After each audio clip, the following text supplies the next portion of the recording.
गुरु प्यारी साध संगत जी, नमस्कार जी। आप सब कैसे हो?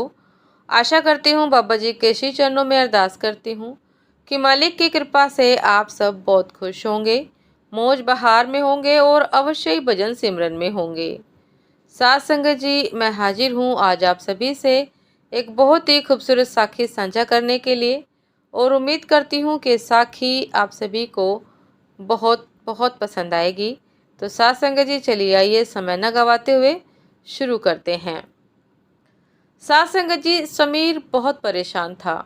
पिछले कुछ दिनों से एक के बाद एक उसे किसी न किसी बात की दिक्कत का सामना करना पड़ रहा था। कभी ऑफिस में बॉस के साथ बहस हो जाती थी, तो कभी घर पर वाइफ के साथ, तो कभी उसे किसी कलीग की बात उसे ठेस पहुंचा रही थी। उसे समझ नहीं आ रहा था कि वो क्या करे।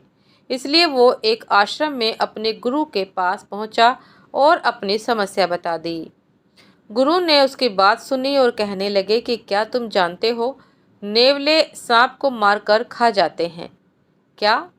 कितना अद्भुत है। ये छोटे से नेवले इतने जहरीले कोबरा तक को मारकर खा जाते हैं। ऐसा लगता है कि इन नेवलों को सांपों से इतनी बार काटा है कि उनके अंदर एक प्रतिरोधक क्षमता विकसित हो गई है और अब उनके ऊपर इस जहर का कोई असर नहीं होता। क्या? समीर को कुछ समझ नहीं आ रहा था। वह क्या क्या किए जा रहा था। गुरुजी, आप क्या कह रहे हो? उसे कुछ समझ नहीं आ रहा था। और क्या तुम जानते हो, जंगली इलाकों में एक प्रजाति के छोटे छोटे मेंढक होते हैं जो बेहद जहरीले होते हैं। वे पैदाइशी ऐसे नहीं होते।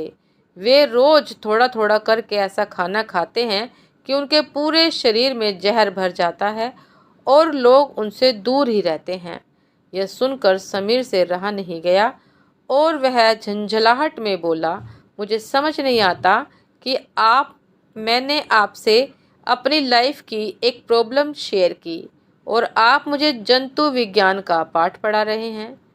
गुरुजी मुस्कुराए। बेटा, जब तुम जहर रूपी दर्द या परेशानी को अनुभव करो तो तुम्हारे पास दो विकल्प होते हैं। तुम नेवले की तरह उस अनुभव को जहर के प्रति प्रतिरोधक क्षमता विकसित करने में प्रयोग कर सकते हो, यानी कि तुम विपरीत परिस्थितियों का सामना करके खुद को और मजबूत बना सकते हो, या तुम उन मेंढकों की तरह बन सकते हो जो जहर को अपने शरीर का हिस्सा बनाते जाते हैं और इसी वजह से हर कोई उनसे दूरी बना लेता है, दूर ही रहना चाहता है। ऐसा कोई इंसान नहीं जिसके साथ कभी कुछ बुरा नहीं होता।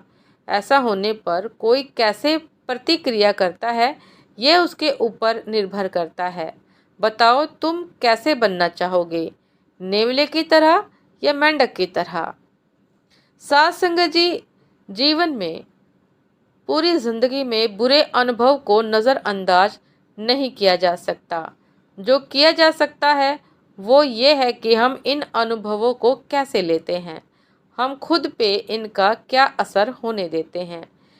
किसी खट्टे अनुभव की वजह से खुद में खटास ला देना आसान जरूर है, पर ऐसा करना हमें उन मेंढकों की तरह जहरीला बना देता है और धीरे धीरे हमारे मित्र रिश्तेदार हमसे कटने लगते हैं।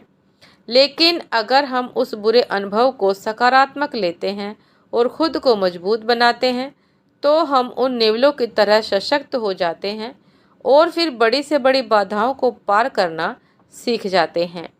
इसलिए चलिए प्रयास करते हैं कि जीवन में आने वाली समस्या की वजह से हम उनसे पार पाना सीखेंगे, ना कि खुद समस्या बन जाएंगे। हम समस्याओं से पार पाना सीखेंगे, ना कि खुद ही समस्या बन जाएंगे। साथ संगत जी, ये थी आज की एक बहुत ही खूबसूरत साखी। उम्मीद करती हूँ आप सभी को ये साखी बहुत पसंद आई होगी और समस्या से हार कर आप नहीं बैठेंगे, उनका सामना करने की कोशिश करेंगे, उपाय ढूंढेंगे।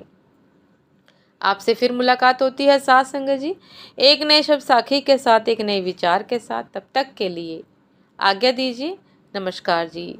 सदा खुश रहिए, मुस्कुराते रहिए, भजन सिमरन करते रहिए और साथ संगत जी चैनल को सब्सक्राइब करना मत भूलिएगा। नमस्कार जी।